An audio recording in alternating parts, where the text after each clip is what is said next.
Kwa taarifa zaidi ungana nasi Handeni Digital TV. Pia usisahau kusubscribe, kulike. Nianze kwanza kwa kukushukuru kuweza kutenga muda na kuja kutuwekea jiwe la msingi katika mradi huu mkubwa wa kimkakati katika eneo letu hili la Mkata, ambapo inajengwa substation kubwa kabisa ambayo italeta suluhu ya matatizo ya umeme katika wilaya ya Handeni, lakini vile vile inaleta suluhu ya matatizo ya umeme katika wilaya ya Kilindi. Mheshimiwa Waziri Mkuu, mradi huu ambao umetuwekea jiwe la msingi leo, thamani yake jumla ni bilioni 44, ambapo itajenga hii na kuweka transformer mbili kubwa za MVA 60, ambapo transformer hizi Mheshimiwa Waziri Mkuu zitapooza umeme kutoka kVA 132 na kuushusha hadi kVA 33, ambayo itakwenda kutoa huduma kwa wananchi. Lakini niwaeleze tu ya kwamba kabla ya mradi huu na fedha hii kutengwa na serikali hii ya awamu ya 6 ya Daktari Samia Suluhu Hassan, umeme uliokuwa unapatikana hapa katika wilaya ya Handeni, unaopatikana wilaya ya Kilindi, ilikuwa unatokea Tanga mjini na kusafiri umbali mrefu sana, Mheshimiwa Waziri Mkuu.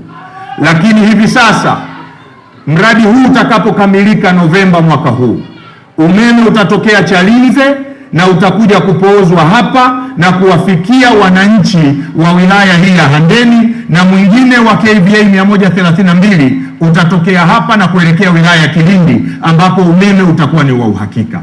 Kwa sasa Mheshimiwa Waziri Mkuu, wananchi hawa wa hapa wamezoea kuona umeme ukikatika, wamezoea kuona low voltage pale wanapotaka kuwasha mashine kubwa. Suluhu ya hayo yote ni ujenzi wa mradi huu. Wana Handeni, tuendelee kumwombea rais wetu. Bilioni 44 kuamua kuzileta hapa Handeni kuondoa changamoto kubwa ya umeme ni kwa sababu ya kutuonea huruma wana Handeni, kwa ajili ya kufufua uchumi wetu, kwa ajili ya kuondolea adha na kero zinazokabili juu ya swala zima la umeme. Kuwaomba mpokee salamu kutoka kwa Daktari Samia Suluhu Hassan, ambaye nilimwaga kwamba nitakuwa kwenye ziara na akaniambia niwafikishie salamu zake. Ameelekeza uwekezaji ufanyike ndani ya nchi. Uwekezaji huo unahitaji umeme wa kutosha. Ameelekeza viwanda vilivyokuwepo na vipya vianzishwe. Viwanda hivyo vitahitaji umeme wa kutosha, tena umeme usio katika. Ndio maana kila eneo kimkakati kuna mradi wa aina hii. Nipongeze hatua ambazo zimeshafikiwa. Nimeambiwa kuna hati ya takriban bilioni 1 na sehemu hivi ambayo inahitaji ya malipo.